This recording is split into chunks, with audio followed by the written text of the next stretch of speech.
جون 2022 میں پاکستان کو تاریخ کے سب سے بڑے اور تباہ کن سیلاب کا سامنا کرنا پڑا۔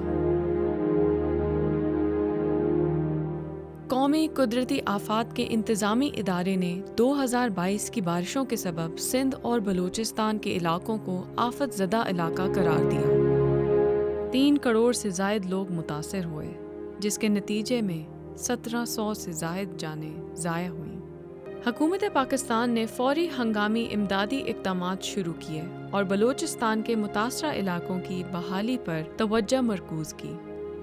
Ministry of planning, development and special initiatives نے افریپ پروجیکٹ کا آغاز کیا، جو کہ حکومت پاکستان اور ورلڈ بینک کے تعاون سے قیام میں آیا۔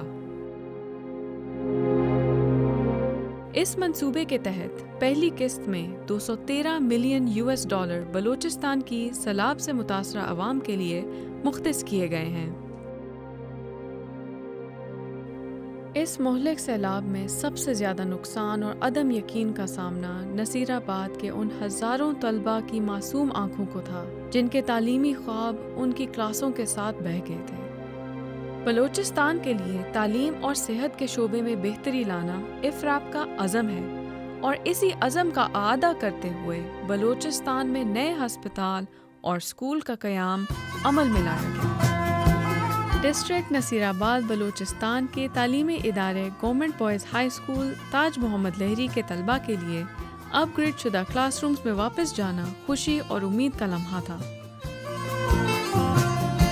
یہ اسکول، جو کبھی علمی سرگرمیوں کی علامت تھا، سیلاب سے شدید متاثر ہوا، جس کے نتیجے میں ہزاروں طلباء کو تعلیم سے محروم ہونا پڑا۔ لیکن integrated flood resilience and adaptation project IFRAP کی بدولت اسکول کو دوبارہ تعمیر کیا گیا، جس نے بجھتی ہوئی آنکھوں میں نئے خوابوں اور امیدوں کو پھر سے اجاگر کیا۔ طلباء کے لیے نئے کلاس رومز میں واپس جانا کسی خواب سے کم نہ تھا، جس نے ان کے چہروں پر مسکراہٹ اور خوشی بکھیر دی تھی۔ جب ہم پہلے اسکول میں آتے تھے تو بہت گرمی تھی، کھڑکیاں وغیرہ بند ہوتی تھی اور وینٹیلیشن نہیں ہوتا تھا اور کمفرٹیبل ہم محسوس نہیں کرتے تھے۔ ابھی ان لوگوں نے اے سی لگائے ہیں، پنکھے لگائے ہیں، پڑھنے میں بہت مزہ آ رہا ہے۔ پہلے اور ابھی کے اسکول کے حالات میں بہت فرق ہے اور ہمیں اسکول آنے میں مزہ آ رہا ہے۔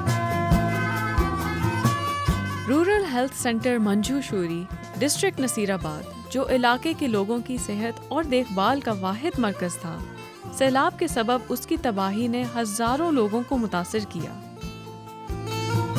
اس کی واپس بحالی میں بھی ایک نمایاں بہتری دیکھنے کو ملی، جس نے علاقے کے لوگوں کے لیے صحت کی بہترین سہولیات فراہم کی۔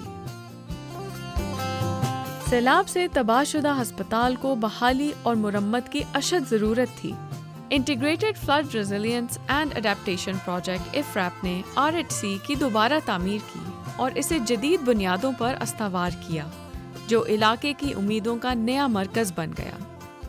حکومت پاکستان اور حکومت بلوچستان ورلڈ بینک کے تعاون سے سیلاب سے متاثر شدہ لوگوں کی زندگیوں کو بحال کرنے کی کوششوں میں مصروف عمل ہیں اور بلوچستان کے لوگوں کے لیے ترقی کے نئے مواقع فراہم کر رہے ہیں۔ افریپ کی جانب سے بلوچستان کے لوگوں کے لیے تعمیر کے اس سفر کا ابھی تو یہ بس آغاز ہے۔